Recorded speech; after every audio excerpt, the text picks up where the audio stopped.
ప్రపంచంలోనే అత్యంత సుందరమైన కట్టడం తాజ్మహల్. సో అసలు ఈ తాజ్మహల్ యొక్క మిస్టరీ ఏంటి?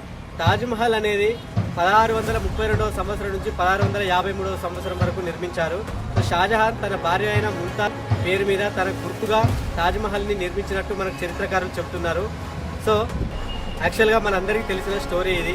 కానీ తాజ్మహల్ అసలు దాన్ని కట్టిన పర్పస్ వేరు, ఇప్పుడున్న తాజ్మహల్ వేరు.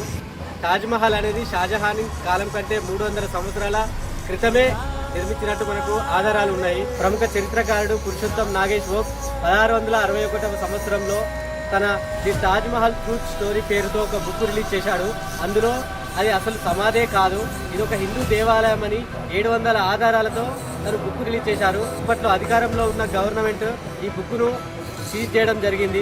తర్వాత కాలంలో విన్సెంట్ స్మిత్ అనే ఫోటోగ్రాఫర్ తాజ్మహల్ సందర్శించడానికి వచ్చినప్పుడు తాజ్మహల్ మొత్తం ఫోటోలు తీశారు.